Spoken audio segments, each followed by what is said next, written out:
Hello people, what is up? আশা করি সবাই খুব ভালো আছেন।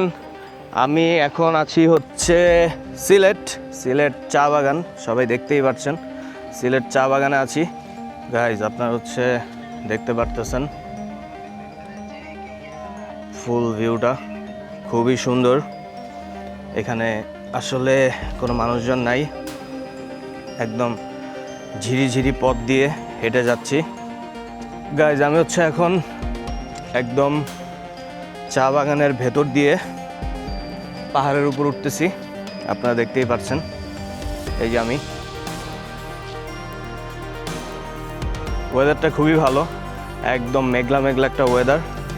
বৃষ্টি হয়তো বা আমরা সাদা পাথর গেলে পেতে পারি, আবার নাও পেতে পারি।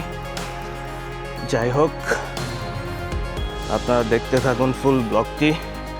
আর যারা এখনও সাবস্ক্রাইব করেননি তারা প্লিজ একটা সাবস্ক্রাইব করে দিবেন। গাইজ এখানে যে একটা ভিউ, সূর্যটা আমার পেছনে, প্লাস হচ্ছে একটা অ্যাস্থেটিক লাইট দিচ্ছে। Just look at this. আমরা এখন হচ্ছে নেমে যাচ্ছি চা বাগান থেকে।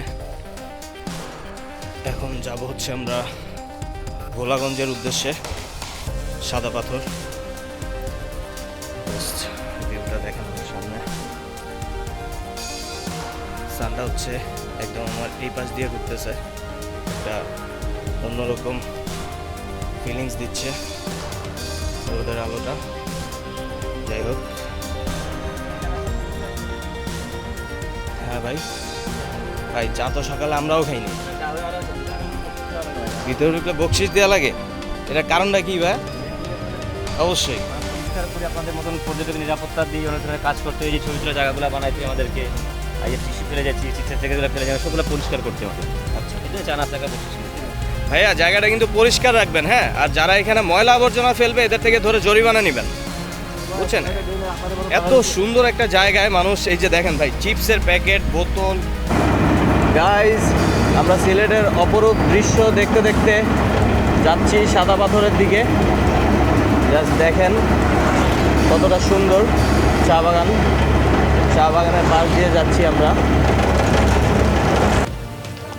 গাইজ আমরা হচ্ছে সিলেট ভোলাগঞ্জ সাদা পাথর চলে এসেছি। সবচেয়ে মজার বিষয়টা হচ্ছে ভাই, বৃষ্টি হচ্ছে, ফোঁটা ফোঁটা বৃষ্টি হচ্ছে। আমরা মনে হয় বৃষ্টি পেয়েছি হালকা, আরও পাওয়ার সম্ভাবনা আছে। তো যাই হোক, পানিতে নামবো আজকে কেন জানি আমার অনেক আগে থেকে ইচ্ছা করতেছিল পানিতে নামার। তো নৌকা থেকে দেখে ওকে, এখানে নৌকার হচ্ছে টিকিট নেওয়া লাগে। যেখানে হচ্ছে নৌকার জন্য যে টিকিটটা কাটতে হবে সেই টিকিটের স্টেশনটা। আর অলরেডি হচ্ছে বৃষ্টি চলে আসছে, ভালোই বৃষ্টি হচ্ছে এখন বাহিরে। Hello brother, where are you from? China. Oh,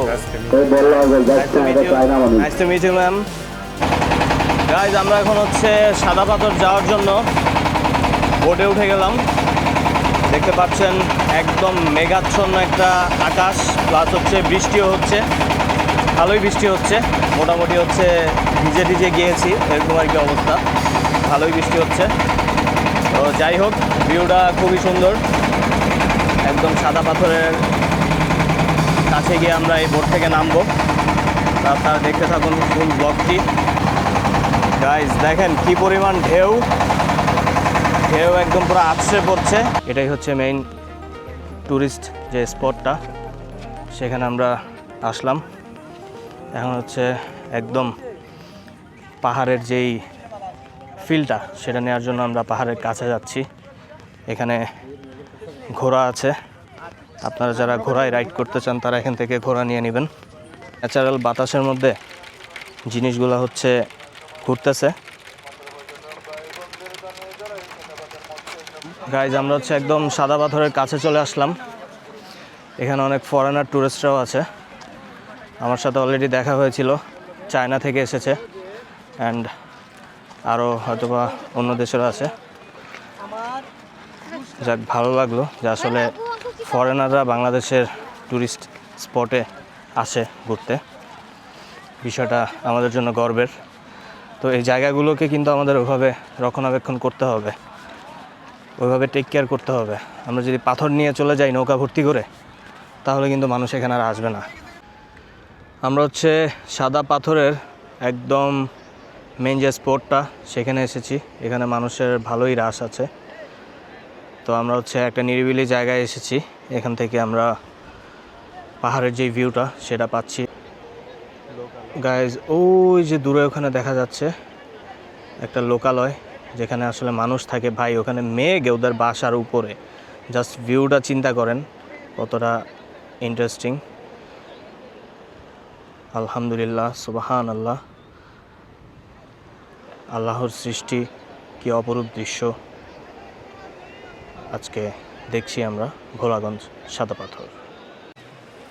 guys আমি এখানে আসার আগেই ভাবছিলাম যে পানিতে নামবই, কারণ পানির যে কালারটা প্লাস হচ্ছে পানিটা এখানে ময়লা, বাট ওদিকে গেলে হয়তো একটু পরিষ্কার পাওয়া যাবে।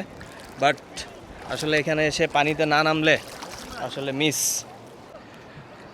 গাইজ আমি কিন্তু একদম হাঁটু পরিমাণ পানিতে নেমে গিয়েছি আর সামনের দিকে যাচ্ছি। আপনারা সবাই হচ্ছে ব্লগটি দেখতে থাকুন। যে ঢেউটা একদম ঢেউ মনে হচ্ছে ভাষায় নিয়ে যাবে এরকম লাগতেছে। আমি কিন্তু ভাই এখন একদম পুরো মাঝখানে আছি, একদম পুরো পানির মাঝখানে আছি ভাই। ঢেউ ভালোই আছে। তো এরকম অনেক ভিডিও দেখছি হচ্ছে স্রোতের পানিতে আর কি ভেসে চলে যায়। তো যাই হোক আমি আর বেশি দূরে যাব না, কারণ আমি আসলে সাঁতারটা ওভাবে এখন পর্যন্ত ক্লিয়ার না, মানে হয়তো বা জীবন বাঁচাইতে পারবো বাট ফুল সাঁতার পারি না। তো এই কারণে হচ্ছে আমি একটু কাছে চলে যাচ্ছি তীরের দিকে। ভাই পাথর তো ব্যথা লাগে প্রচুর। একটা কথাই বলবো, আসলে কাজ ব্যস্ততা সব কিছুই থাকবে, বাট প্রত্যেকটা কাজের মাঝখানে বা হচ্ছে যে কোনো কিছুতে আসলে আপনার নিজের জন্য একটু সময় দরকার। এই যে সময় করে একটু ঘোরাফেরা, এটাতে মনটা অনেক ভালো থাকে, প্লাস হচ্ছে অনেক কিছু থেকে দূরেও থাকা যায়। এই যে আমার পেছন দিয়ে একটা বোট যাচ্ছে, আপনারা দেখতেছেন আমি কিন্তু একদম মাঝখানে বসে আছি, একদম পানির মাঝখানে। আমার পিছনে যেই ভিউটা, এটা আসলে এই ভোলাগঞ্জ সাদা পাথরের মেইন ভিউটা। তো আমি এখানে একদম পানির মাঝখানে এসে বসে আছি, নিরিবিলি, নীরবতা মাঝে মধ্যে দরকার হয় মানুষের জন্য। সব সময় কোলাহল, ইট পাথরের শহরের মধ্যে, ঢাকা শহরের একটা যান্ত্রিক গতিতে চলতে থাকে আমাদের জীবনটা। তো সেই জায়গা থেকে কিছুক্ষণ সময় বের করে আপনারা সবাই ঘোরাফেরা করবেন, বা যেখানেই যান সেই জায়গাটা আপনারা এক্সপ্লোর করার চেষ্টা করবেন। দেখবেন কোনো জায়গা এক্সপ্লোর করেন অথবা কোনো খাবার এক্সপ্লোর করেন, যে কোনো একটা কিছু আপনি নতুন এক্সপ্লোর করেন, আপনার কাছে একটা অন্যরকম অনুভূতি এটা আপনার কাছে মনে হবে, ফিল হবে আপনার ভেতর থেকে। তো এই কারণে আমি যেখানেই কাজে যাই না কেন, ঢাকার বাইরে বিশেষ করে, আমি কাজে গেলেই আমি চেষ্টা করি সেই জায়গার কোনো দর্শনীয় জায়গা থাকলে সেই জায়গাটা ভিজিট করার জন্য। আমি ব্লগার হিসাবে এখন আরও সবচেয়ে বেশি চেষ্টা করব যে আমাদের বাংলাদেশের যে সৌন্দর্যটা, এই সৌন্দর্যটাকে ফুটিয়ে তোলার জন্য আমার ব্লগের মাধ্যমে, আমার ভিডিওর মাধ্যমে আমি এই বার্তাটাই দিতে চাই।